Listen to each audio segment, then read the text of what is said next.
Hi friends, గ్రహాల్లోకెల్లా పెద్దది ఏది అనే ప్రశ్నకు మీరు ఠకీమని సమాధానం చెప్పగలిగితే సరే, లేకుంటే ఈ వీడియోను ఆశాంతం చూడండి. ఈ ప్రశ్న మన సౌర కుటుంబంలోని గ్రహాల గురించే అని కూడా చెప్తున్నాం. మరి అదేంటో తెలుసునా మీకు? సరే, మీకు తెలిసినా దానికి మరికొంత అదనపు సమాచారం జోడిస్తే మంచిదే కదా. కాబట్టి మన సౌర కుటుంబంలోని అతిపెద్ద గ్రహమైన జూపిటర్ గురించి ఈ వీడియోలో తెలుసుకుందాం. మన సౌర కుటుంబంలో సూర్యుని నుంచి ఉన్న దూరాన్ని బట్టి లెక్కిస్తే 5వ గ్రహం ఇది. బుధుడు, శుక్రుడు, భూమి, అంగారకుడు, బృహస్పతి, శని, వరుణ, ఇంద్రగ్రహాలు మొత్తం 8 ఉన్నాయి మన సౌర కుటుంబంలో. బృహస్పతి గ్రహం లేదా గురుగ్రహాన్ని జూపిటర్ అంటారు. ఇది భారీ వాయుగోళం, అంటే దీనిపై రాతి నేల అనేదే లేదు. వాయువులే గోళాకారంలో కుదురుకుని గ్రహంగా మారాయి. సూర్యుని నుంచి మొదటి 4 గ్రహాలు మెర్క్యూరీ, వీనస్, ఎర్త్, మార్స్లు రాకీ ప్లానెట్స్. జూపిటర్తో సహా సాటర్న్, యురేనస్, నెప్ట్యూన్లు జెయింట్ గ్యాస్ ప్లానెట్స్. వీటిలోని జూపిటర్ మన సౌర కుటుంబంలోని అతిపెద్ద గ్రహం. ఇంత పెద్ద గ్రహం అయితే మనకు నేరుగా కనిపిస్తుందా అంటే తప్పకుండా కనిపిస్తుంది.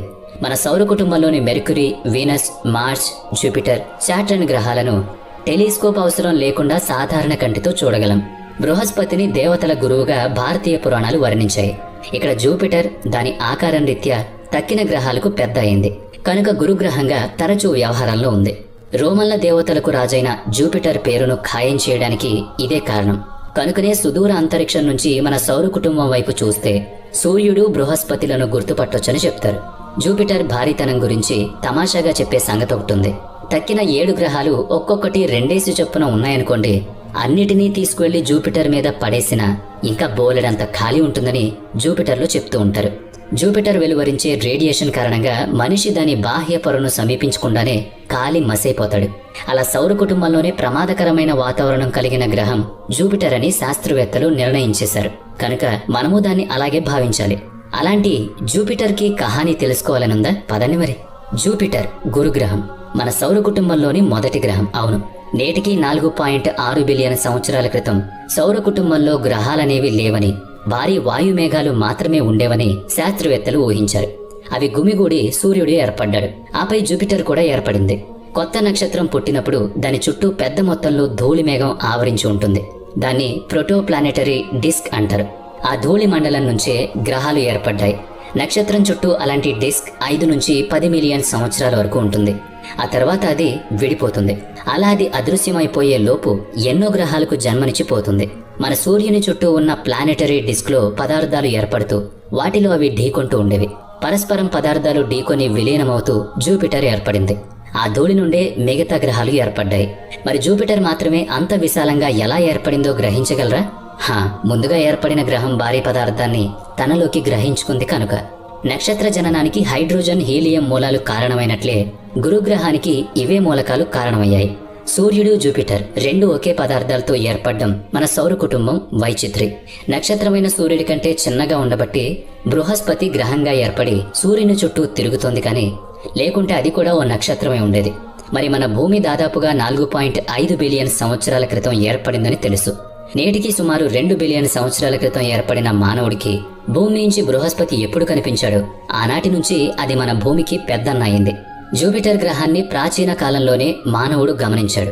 దుర్బిణి లేకుండానే బృహస్పతిని చూడగలమని చెప్పుకున్నాం. జ్ఞాపకం ఉంది కదా? బుధ, శుక్ర, మంగళ, గురు, శని గ్రహాలని మామూలు కంటితోనే చూడగలిగిన ప్రాచీన మానవుడు సౌర కుటుంబంలో ఉన్న గ్రహాలు అవి అనుకున్నాడు.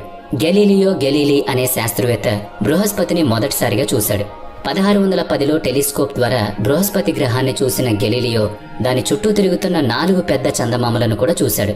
అంతవరకు భూమికి మాత్రమే చందమామ ఉన్నట్లు అనుకుంటున్న శాస్త్ర ప్రపంచానికి అదో కొత్త విషయం అయింది. గెలీలియో చూసిన బృహస్పతి చందమామలు గ్యానిమేడ్, అయో, యూరోప్, కెలిస్టోలు. ఈ 4 భారీ చందమామలు కాకుండా జూపిటర్కి ఇంకా 91 చందమామలున్నట్లు అంతర్జాతీయ ఖగోళ సమైక్య ప్రకటించింది. అయితే ఆ సంఖ్య కంటే ఎక్కువ చందమామలుండొచ్చని కూడా అంటున్నారు. ఇంత భారీ వాయుగోళం ఉండడం మూలంగా సౌర కుటుంబానికి, భూగోళానికి ఏమన్నా ప్రయోజనం ఉందా అనే కోణంలో పరిశోధించగా నేడు భూమి మీద జీవరాశి ఉండడానికి బృహస్పతియే కారణమని తెలుసుకున్నారు. బృహస్పతి గ్రహం భూమిని కవచంగా రక్షిస్తోంది. భూమిని గ్రహశకలాల తుఫాను నుంచి కాపాడుతోందని శాస్త్రవేత్తలు చెబుతున్నారు. ఆస్ట్రాయిడ్లను తన గురుత్వాకర్షణతో దూరంగా నెట్టివేయడం లేదా తన వైపు ఆకర్షించి తనలో కలిపేసుకోవడం ద్వారా భూమిని ఖగోళ వస్తువుల తాకిడి తీవ్రత నుంచి కాపాడుతోంది. నిజానికి భూమికి, బృహస్పతికి మధ్య అంగారక గ్రహం ఉంది. అయితే దాని పరిస్థితి అంతే. గురుగ్రహం ఆ దారిలో ఉండకపోతే అంగారకుడు, భూమి, శుక్ర, బుధ గ్రహాలు ఆస్ట్రాయిడ్ల ప్రచండమైన తాకిడికి గురవుతూ ఉండేవి. భూమి మీద జీవము ఉండేది కాదు. గ్రహాలకు ఈ గ్రహ శకలాల బెడద ఎక్కడి నుంచి వస్తుందోనని ఓసారి చూద్దాం. మీకు తెలిసే ఉంటుంది, అంగారకుడు, బృహస్పతి గ్రహాల మధ్యనున్న ఆస్ట్రాయిడ్ బెల్ట్ లోనే అత్యధిక గ్రహ శకలాలున్నాయి. కనీసం 1 నుంచి 2 బిలియన్ ఆస్ట్రాయిడ్స్ ఈ బెల్ట్ లో ఉన్నాయని లెక్కేశారు. భూమి మీద రాకాసి బల్లుల ఆయువు తీసిన గ్రహ శకలం ఈ ఆస్ట్రాయిడ్ బెల్ట్ నుంచి వచ్చిందని తాజా పరిశోధనలు చెప్తున్నాయి. ఆస్ట్రాయిడ్లు వర్షపు చినుకుల్లా దగ్గరగా ఉండవు. వాటి మధ్య మిలియన్ల కిలోమీటర్ల దూరం ఉంటుంది. సగటు 2 ఆస్ట్రాయిడ్ల మధ్య దూరం 1 మిలియన్ కిలోమీటర్. భూమి వ్యాసం 12,740 కిలోమీటర్లు. అనగా గ్రహ శకలాల మధ్యనున్న దూరంలో భూమి వంటి 235 గ్రహాలను పేర్చొచ్చు.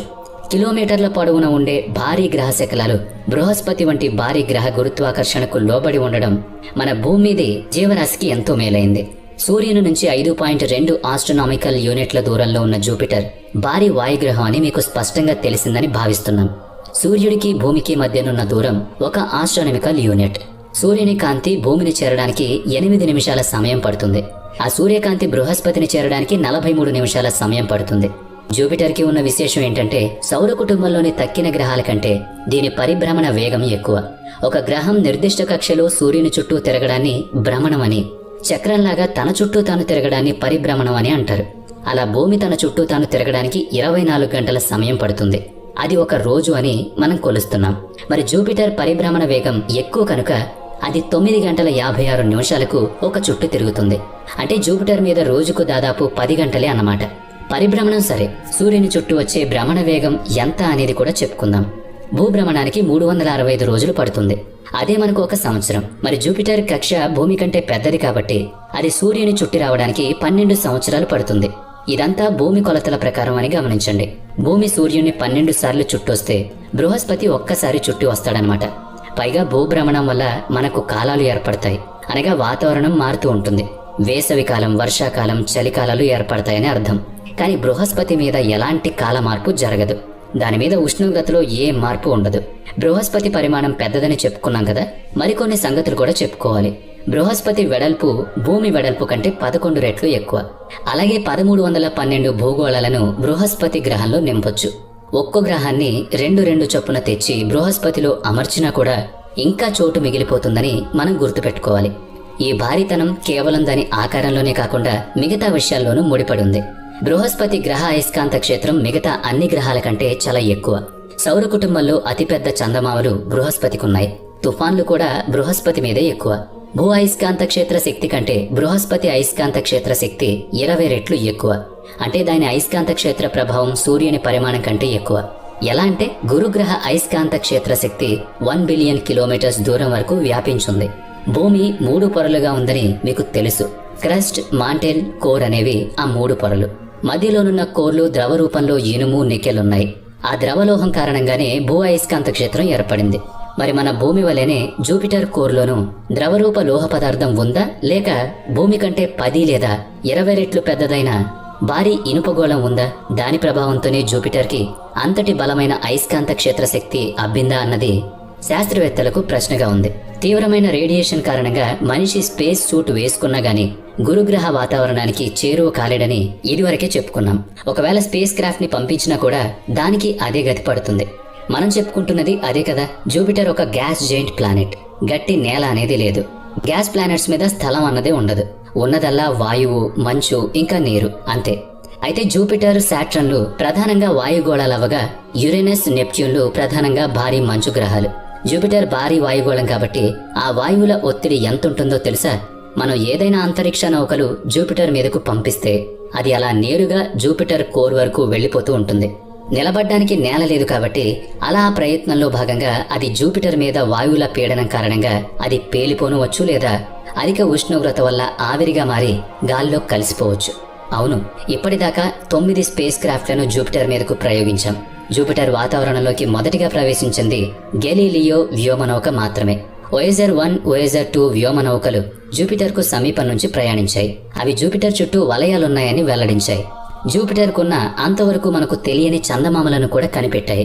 వీటన్నిటినీ పరిశీలించడం కోసమే గెలీలియోను ప్రయోగించారు. అందులో ఒక ప్రోబ్ను అమర్చారు. దాన్ని జూపిటర్ మీద నిలిపి పరిశీలించాలని చూశారు. ఫలితంగా జూపిటర్, దాని చందమామలు, దాని అయస్కాంత క్షేత్ర శక్తి వివరాలు సేకరించగలిగారు. మంచుతో కూడిన దాని చందమామ ఉపరితలాల దిగువన భారీ ఉప్పు నీటి మహాసముద్రాలున్న ఆనవాళ్లు కనిపెట్టారు. 1989 అక్టోబర్లో ప్రయోగించిన గెలీలియో ప్రాజెక్ట్ జూపిటర్ను చేరడానికి 1995 డిసెంబర్ వరకు సమయం తీసుకుంది. కొన్ని పరిశీలన తర్వాత 2003 సెప్టెంబర్లో జూపిటర్ చందమామల మీద వాతావరణం ఆ స్పేస్ క్రాఫ్ట్ మూలంగా కలుషితం కాకుండా ఉండేందుకు మన శాస్త్రవేత్తలే గెలీలియో వ్యోమనౌక ప్రోబ్ను జూపిటర్లోకి దింపి బూడిదయ్యేలా చేశారు. ప్రస్తుతం నాసా ప్రయోగించిన జూనో స్పేస్ క్రాఫ్ట్ జూపిటర్ మీద 2016 జూలై 4 నుంచి పరిశోధనలు చేస్తోంది. అన్ని బాగుంటే 2025 సెప్టెంబర్ వరకు అది అక్కడే తిరుగుతుంది. ఇంకా వీలుంటే దాని జీవితకాలం పూర్తయ్యేదాకా జూపిటర్ అన్వేషణలోనే ఉండొచ్చు. జూపిటర్ ఉపరితల వాతావరణాలు, లోపల వాతావరణాలు, దట్టమైన వాయువుల దిగువన జూపిటర్ కోర్లో ఏముందనే సంగతుల్ని పసిగట్టే పనిలో ఉందది. కాబట్టి రాబోయే రోజుల్లో బృహస్పతి బండారం మరింతగా బయటపడే అవకాశం ఉందని భావిద్దాం. ఇంకా ఏం తెలిసినా కూడా జూపిటర్ మాత్రం గ్రహాలకు రారాజు అన్నది అక్షర సత్యం.